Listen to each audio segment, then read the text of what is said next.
In the last lecture, we have discussed the differential equation and its solution of the forced oscillation and found the value of the displacement at certain instant as like this. Today we are going to discuss about the velocity amplitude of the forced or driven oscillator. So to find out the velocity of the driven oscillator, we differentiate the displacement with respect to time, and if we differentiate this expression, only this term contains the time. So differentiation of sin pt minus phi will come p cos pt minus phi, remaining term remains the same. So this is the expression for the velocity, and the maximum velocity will be when value of cos pt minus phi is equal to 1, and that velocity is called the velocity amplitude. So the expression for the velocity amplitude comes f0p upon under root omega 0 square minus p square whole square plus 4 gamma square p square. So it depends on the driving frequency, the damping factor and the original frequency, but the value primarily depend on the relative magnitude of its natural frequency as well as driving frequency. So if the driving frequency is very less in comparison with its natural frequency, the value of VA is equal to, we can neglect because P is very small in comparison with the omega 0. So this expression is approximately equal to omega 0 square. This can be neglected. And if we neglect it, the value of damping, considering the damping very small, this becomes f0p upon omega 0 square, and we substitute the value, it comes out f0p upon k. So like in the displacement amplitude, here also at very low driving frequency, the velocity amplitude is mainly governed by the force constant. At high frequency, if we see, now at high frequency this omega 0 square minus p square value is approximately equal to p square, and after taking its under root it becomes p square, then p cancelled out p square, we get f0 upon p, and the value is this much. Now let us find out when this velocity amplitude becomes maximum, that means when the condition of resonance comes for the velocity. For this, I write this expression for the velocity magnitude as I divide it by p square. So the function becomes f0 upon under root omega 0 square minus p square upon p ka whole square plus 4 gamma square. And for this to be maximum, this value should be minimum. And we know that the minimum value of a square is always equal to 0. So if we put this value equal to 0, we get p equal to omega 0. That means velocity resonance occurs whenever the applied external frequency is equal to its natural frequency, and this is called velocity resonance. So at resonance, the amplitude of the velocity comes out f0 upon 2 gamma, because this term becomes 0, and if we take the under root of this or putting the value, it comes out f0 upon b.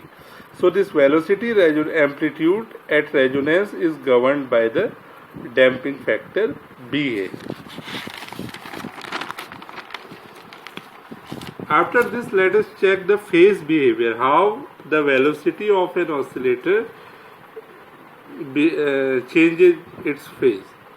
So if we see the velocity amplitude is this much, I write this cos term as sin pt minus phi minus pi by 2. That means try to write the expression for the velocity as force expression, because we take the external applied force equal to p sin pt, f0 sin pt.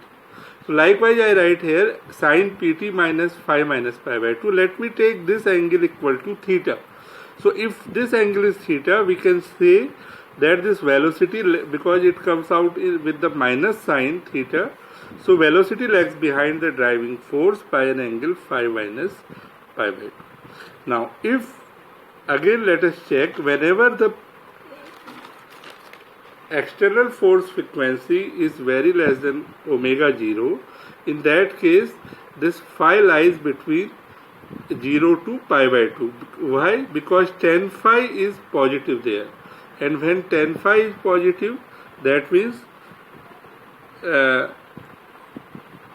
theta will be negative, because this is a positive quantity, theta will be negative, so velocity leads the driving force. If p is greater than omega 0, phi lies between pi by 2 and pi, so that theta is positive, means that velocity lags behind the driving force. But what happens when p equal to omega 0? At p equal to omega 0, tan phi equal to infinite, therefore phi equal to 0. This is very important, means at resonance the velocity is always in phase with the driving force. Now what is the difference between when we take the displacement amplitude resonance and here we take the velocity amplitude resonance? In the basic difference is, in case of the displacement amplitude, the driving frequency is slightly lower than the natural frequency. It comes out under root omega 0 square minus 2 gamma. But here the driving frequency is equal to, when both frequencies are equal, whatever be the damping, it does not depend on the damping velocity resonance, while the amplitude resonance depends on the damping. And at amplitude resonance, displacement lags behind the driving force by pi by 2, while the velocity at resonance is always in phase with the driving force. So this is the difference. Now we are going to discuss a very important question, that as far as examination point of view, power absorbed by forced oscillator. Actually what happens, that whenever an oscillator is exerted by external periodic force, the driven oscillator absorbs energy from the driving force.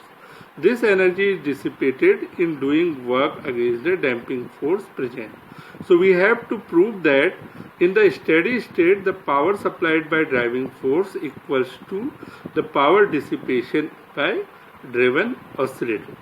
So we know that for the forced oscillation, the value of x displacement is given by this expression, and the value of velocity is given by this expression. Now in order to get the expression for the instantaneous power supplied by driving force, it will be equal to the power absorbed by oscillator, obviously. So this is given by P equal to F into V. Now here the force is the driving force. We will take this as a driving force, and driving force is F0 sin Pt, when multiplied by the velocity will give you the power absorbed or the power supplied by driving force. So I put the value of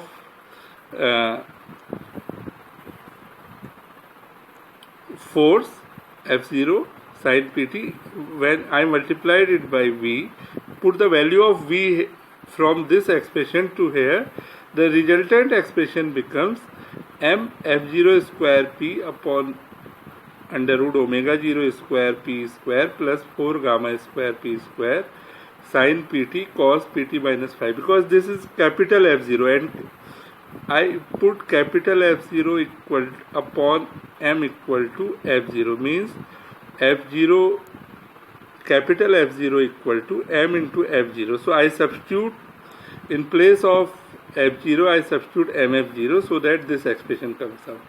I expand this function as cos A cos B plus sin A sin B, so the resultant becomes sin pt cos phi plus sin square pt sin phi.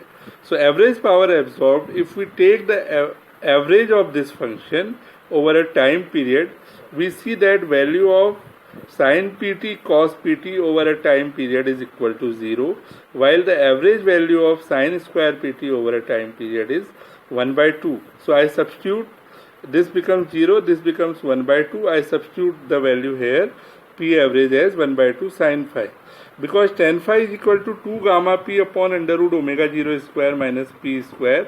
This gives the value of sin phi as 2 gamma p upon under root this much. So this gives you the average value supplied or by instantaneous power supplied by driving force. So now we will try to get the power dissipation by driven oscillator. How much power is dissipated? in that. So for the dissipation, the power is dissipated against the damping force present there. So damping force is given by this function. Now therefore power dissipated against damping force is given by, we put instead of the driving force, we put here damping force. So damping force into velocity, now dx upon dt into dx upon dt is dx upon dt square. So in place of this we square the expression for the value, and this comes out this much. Average value of cos square over a time period is 1 by 2. So I put 1 by 2 here and 2 से 2 cancel हो जाएगा. So we will get the average power dissipated over a time period as this function, which is same as we derived earlier. So it is same as equal to the average power supplied by the driving force. This we have to prove, hence we get the desired result. Now what will be the maximum power absorbed? If we see that for the maximum power absorbed, this denominator should again be equal to minimum, and it will be minimum whenever the square term becomes 0, and this gives you the condition P equal to omega 0, same as the condition of velocity resonance. So maximum power dissipation value, we substitute the values here, it comes out F0 square upon 2b. So we see that maximum power absorption takes place at the velocity resonance, not the amplitude resonance. Thank you.